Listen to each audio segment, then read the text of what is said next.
जय हिंद साथियों, मैं अपने इस वीडियो में आपका पुनः स्वागत करता हूं।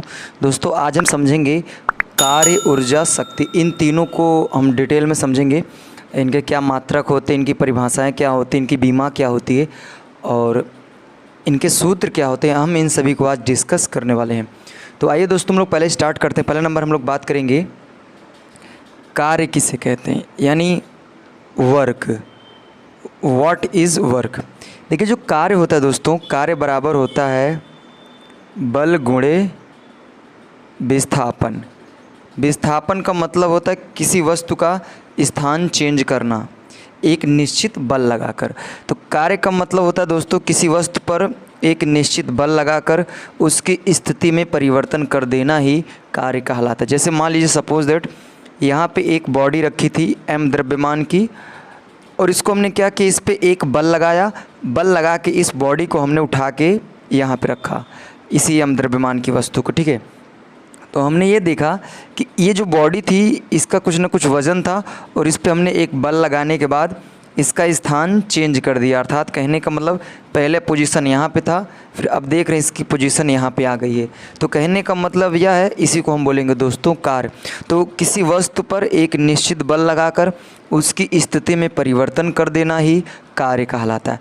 देखिए, अगर मैं आपको एक उदाहरण के थ्रू समझाने का प्रयास करूँ, अगर आपसे मैं पूछूँ कि अगर कोई व्यक्ति कोई भी वस्तु लेकर यानी सर पे रख कर खड़ा है, तो मैं पूछूं कि वो कार्य कर रहा है कि नहीं कर रहा है। तो अगर मान लीजिए आप नॉर्मली वे में देखना चाहें तो वो इंसान कार्य कर रहा है। अगर भाई कोई व्यक्ति मान लीजिए अगर कोई व्यक्ति है, अगर वो सामान लेके खड़ा है यानी सर पे यानी सिर पे रख के वो खड़ा है, तो मैं पूछूं वो काम किया कि नहीं किया, तो अगर वैसे मैं देखूं तो वो काम कर रहा है। लेकिन अगर मैं साइंस के निगाह से अगर देखूं कि साइंस क्या कहता है, तो साइंस ये कहेगा कि अगर आप किसी पे बल लगा रहे हो तो वो तभी काम माना जाएगा जब आप उसकी अवस्था में परिवर्तन करेंगे। तो यहाँ पे आप क्या कर रहे हैं, आप तो अवस्था में परिवर्तन ही नहीं कर रहे हैं, आप उसको सिर पे रख के खड़े हैं। तो ये साइंस के निगाह में वो कार्य नहीं माना जाएगा।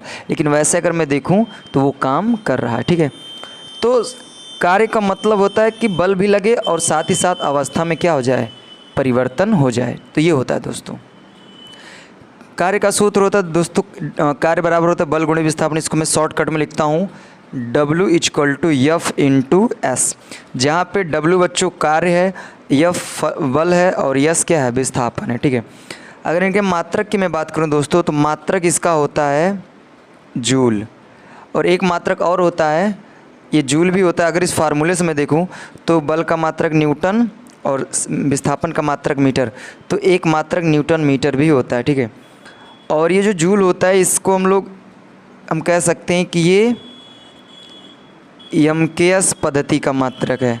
अगर हम बात करें CGS पद्धति का, तो कार्य का ही मात्रक होता है दोस्तों CGS, यानी जो अर्ग होता है ये CGS पद्धति में कार्य का मात्रक है। ठीक है, और आपको ये ध्यान देना है कि 1 जूल बराबर होता है दोस्तों 10⁻⁷ अर्ग। अर्थात कहने का मतलब जो अर्ग है वो कार्य का छोटा मात्रक है और जो जूल है वो कार्य का बड़ा मात्रक है। तो देखिए दोस्तों, ध्यान ये देना है कि सबसे ज़्यादातर जो कार्य का मात्रक बोलचाल में बोला जाता है वो जूल, ना तो ज़्यादातर न्यूटन मीटर बोला जाता है और ना ही ज़्यादातर अर्ग बोला जाता है। जो ज़्यादातर यूज होता है दोस्तों वो होता है जूल। तो ये बातें हुई दोस्तों। अब बता देता हूँ इसकी बीमा क्या होती है। तो कार्य की बीमा आइए देख लेते हैं। तो देखिए, W बराबर होता है बल गुणे विस्थापन। तो बल की बीमा होती है mL/-2 इंटू विस्थापन की बीमा होती है कैपिटल L। देखिए दोस्तों, इसमें L का मल्टीप्लाई कर देंगे तो यहाँ से हो जाएगा दोस्तों W बराबर mL²T⁻²। तो ये दोस्तों इसकी क्या होती है, बीमा होती है। ठीक है, उम्मीद करूँगा दोस्तों इतनी बातें कार्य के संदर्भ में आपको समझ में आ गई होगी।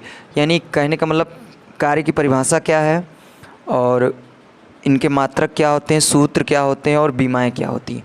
उम्मीद करूँगा ये बातें आपको समझ में आ गई होगी। अब हम लोग आगे बढ़ेंगे और हम समझेंगे कि अब बात करेंगे हम लोग ऊर्जा क्या होता है, एनर्जी, ऊर्जा। एनर्जी का मतलब क्या होता है, समझते हैं इसको। देखिए जो ऊर्जा होता है दोस्तों, ये कार्य के तुल्य होता है, यानी वर्क के इक्वल होता है एनर्जी। क्योंकि देखिए अगर आपको कोई काम करना है, कुछ काम आप करना चाहते हैं, तो आपको एनर्जी चाहिए। बिना एनर्जी के आप काम नहीं कर सकते, और अगर आपके पास एनर्जी है तभी आप क्या कर सकते हैं, काम कर सकते हैं। तो यहाँ पर हम ये देख रहे हैं कि जो ऊर्जा है और जो कार्य है, ये एक दूसरे के क्या हैं, तुल्य हैं। कहने का मतलब बिना ऊर्जा के काम कर नहीं सकते, और काम करना है तो बेटा ऊर्जा चाहिए। तो यानी एक दूसरे के क्या हैं, तुल्य हैं। तो ये मतलब कह सकते हैं ये एक दूसरे के अधूरे होते हैं। बिना इसके ये नहीं कर सकता काम, मतलब ये नहीं कुछ कर सकता, और बिना इसके ये कुछ नहीं कर सकता। तो यानी एक दूसरे के ऊपर ये डिपेंड होते हैं। यही कारण है कि जो कार्य का मात्रक होता है वही जूल का मात्रक होता है, जो कार्य का सूत्र होता है वही जूल ऊर्जा का, सॉरी यहाँ पर ऊर्जा है, वो जो कार्य का मात्रक वही ऊर्जा का मात्रक, जो कार्य का सूत्र वही ऊर्जा का सूत्र, जो कार्य की बीमा वही ऊर्जा की बीमा। लेकिन परिभाषा में थोड़ा सा अंतर हो जाता है। कार्य में हमने ये बताया कि जब किसी वस्तु में एक निश्चित बल लगाकर उसकी स्थिति में परिवर्तन करे। स्थिति के परिवर्तन का मतलब होता है कि जहाँ पे वो रखा था वहाँ से उठा के कहीं और रख देना। तो ये होता है दोस्तों आपका कार्य। और ऊर्जा की परिभाषा कैसे देंगे, कार्य करने की क्षमता को हम ऊर्जा कहते हैं। कहने का मतलब यानी आपके अंदर कितना काम करने की कैपेसिटी है, उसी को हम लोग ऊर्जा बोलते हैं। तो देखिए आपके पास जितनी ज़्यादा ऊर्जा होगी, आप उतनी ज़्यादा कैपेसिटी से काम कर सकते हैं। मान लीजिए आप काम करते करते थक गए हैं, आपके पास ऊर्जा में क्या हुई, कमी आ गई है। अब भाई आप ज़्यादा काम, अगर मान लीजिए आप दिन भर में 8 घंटे काम कर लेते हैं और आप 6 घंटे काम कर चुके हैं, अब बचे 2 घंटे, तो यानी आपकी जो कैपेसिटी है अब वो 2 घंटे की है। अगर आप और चाहते हैं कि हम आपसे और काम लें तो फिर आपको एनर्जी देना पड़ेगा, फिर खिलाइए पिलाइए और डोज दीजिए, प्रोटीन विटामिन दीजिए, तब वो व्यक्ति जो 2 घंटे कर सकता था वही काम ज़्यादा कर सकेगा।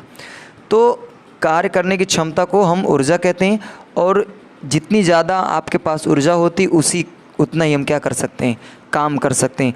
और ऊर्जा ख़त्म तो काम आप नहीं कर सकते हैं। तो ये हुआ दोस्तों। तो ऊर्जा में ज़्यादा कुछ बताने की आवश्यकता मुझे नहीं लगता है कि आपको ज़्यादा बताना चाहिए। वैसे चलिए हम ये भी बता देते हैं कि जो ऊर्जा होती है बेसिकली 2 प्रकार की होती है। एक होता है स्थितिज ऊर्जा, और दूसरा नंबर होता है दोस्तों गतिज ऊर्जा। गतिज ऊर्जा, स्थितिज ऊर्जा का मतलब यह होता है दोस्तों, जब कोई वस्तु गुरुत्व के अधीन गति करता है तो उस दौरान उसके पास जो एनर्जी होती है, ऊर्जा होती है, उसे हम स्थितिज ऊर्जा कहते हैं। और कहीं कहीं परिभाषा ये भी मिलती है कि अगर कोई वस्तु स्थिर अवस्था में है तो उस दौरान उसके पास जो ऊर्जा होती है उसे हम स्थितिज ऊर्जा कहते हैं। और देखिए दोस्तों, जो स्थितिज ऊर्जा होती है इसको हम लोग लिखते हैं W बराबर, यानी उसको मैं W से रिप्रेजेंट करता हूँ, और W बराबर होता है दोस्तों mgh। तो ये फार्मूला होता है दोस्तों स्थितिज ऊर्जा का। और जो गतिज ऊर्जा होता है दोस्तों इसको हम लोग बोलते हैं काइनेटिक एनर्जी। और काइनेटिक एनर्जी यानी K से इसको प्रदर्शित करते हैं। K बराबर होता है दोस्तों ½ mv²। तो दोस्तों ये होता है गतिज ऊर्जा का फार्मूला। गतिज ऊर्जा का मतलब यह होता है कि जब कोई बॉडी गति अवस्था में होती है, अर्थात चलती रहती है, तो उस दौरान उसके पास जो ऊर्जा रहती है उसे हम गतिज ऊर्जा कह सकते हैं। ठीक है, तो ये ऊर्जा के संदर्भ में इतनी बातें थी। अब हम लोग इसी के साथ साथ हम लोग बात कर लेते हैं शक्ति के बारे में, यानी पावर क्या होता है। पावर, देखिए जो शक्ति होता है, शक्ति बराबर होता है दोस्तों कार्य बटा समय। कार्य बटा समय। तो अगर मैं इसको आम बोलचाल मतलब एक फार्मूले में लिखूं तो P बराबर होता है W/T, जहाँ पे P है पावर और W है वर्क, T फॉर टाइम। तो अगर इसको मैं परिभाषित करूं कि शक्ति की परिभाषा क्या है, तो किसी निश्चित समय में किया गया कार्य शक्ति कहलाता है। तो किसी निश्चित समय में किया गया कार्य शक्ति कहलाता है, या फिर कार्य मतलब यानी कहने का मतलब कार्य करने की दर को भी हम शक्ति कह सकते हैं। वैसे जो आपको परिभाषा उचित लगे वो आप यूज कर सकते हो। शक्ति की परिभाषा किसी निश्चित समय में किया गया कार्य शक्ति कहलाता है, या फिर कार्य करने की जो समय दर होती है उसको हम शक्ति कहते हैं। ठीक है, अब बात करते हैं ये फार्मूला इसका हुआ P = W/T। अगर हम बात करते हैं इनके मात्रक की, तो इनका जो मात्रक होता है दोस्तों, एक आम बोलचाल की भाषा में जो मात्रक यूज किया जाता है वो होता है वाट। ठीक है, वाट होता है। और अगर मैं सूत्र के अकॉर्डिंग देखूँ तो यहाँ पे कार्य यानी जूल बटे समय, टी समय, तो इसका हो जाता है सेकंड। तो यहाँ से एक मात्रक और मुझे मिलता है जो होता है जूल बटे सेकंड। तो जो आम ज़्यादातर बोलचाल में देखा जाता है वो वाट होता है, जिसको हम लोग W से दिखाते हैं वाट को, और जूल बटे सेकंड भी होता है। ठीक है, अगर मैं बात करूँ ये जो शक्ति होती है, इनके जो बड़े मात्रक होते हैं वो होते हैं किलोवाट। तो 1 किलोवाट में होते हैं 1000 वाट, और होते हैं मेगावाट। तो 1 मेगावाट में होते हैं दोस्तों 10 लाख। 1 2 3 4 5 6 यानी 10 लाख, 10 लाख वाट। 1 किलोवाट को हम लोग लिख सकते हैं 10⁻³ वाट, और 10 लाख को मैं लिख सकता हूँ 10⁻6 वाट, यानी 1 मेगावाट में 10⁻6 वाट। और आपको ये ध्यान देना दोस्तों, 1 हार्स पावर, जिसको घोड़ा शक्ति भी हम बोल सकते हैं, हार्स पावर, 1 हार्स पावर बराबर होता है 746 वाट। तो ये दोस्तों शक्ति के कुछ बड़े मात्रक होते हैं, यानी किलोवाट हो गया, मेगावाट हो गया, और एचपी का मतलब हार्स पावर। और छोटे, जो मैं बात करूँ छोटे रूप में, तो छोटे रूप में हम लोग वाट का यूज करते हैं। और अगर सूत्र से मैं देखूँ तो जूल बटे सेकंड भी होता है। अगर दोस्तों हम बात करें इनकी बीमा की, तो इनकी जो बीमा होती है दोस्तों, क्योंकि मुझे पता होता है P = W/T, तो W का मतलब होता है कार्य, कार्य का मतलब होता है दोस्तों बीमा में ml²T⁻², अपॉन में दोस्तों समय की बीमा T, तो यहाँ पे T लिखिए। अब अगर इसके घात में मैं 1 मान लूँ तो इनको मैं ऊपर ले जाऊँगा, तो ये हो जाएगा दोस्तों P की बीमा हो जाएगी ml²T⁻²। उसके बाद ये ऊपर जाएगा तो इंटू में T⁻⁻1। तो देखिए इनके इसमें मल्टीप्लाई होगा तो ये T⁻² और T⁻1 ये आपस में मिक्सअप हो जाएंगे, और ये हो जाएगा ml²T⁻। देखिए -2 -1 यानी -3। तो ये दोस्तों इसकी बीमा हुई। उम्मीद करूँगा दोस्तों ये चीज़ें, इतनी बातें आपको समझ में आ गई होगी। कार्य क्या चीज़ है, ऊर्जा किसे कहते हैं, शक्ति क्या है, और इनके मात्रक, बीमा, सूत्र, लगभग इनको हमने बताने का प्रयास किया। उम्मीद करूँगा दोस्तों ये वीडियो आपके लिए हेल्पफुल रहा होगा, और आगे मिलेंगे दोस्तों नेक्स्ट वीडियो में। तब तक के लिए जय हिंद।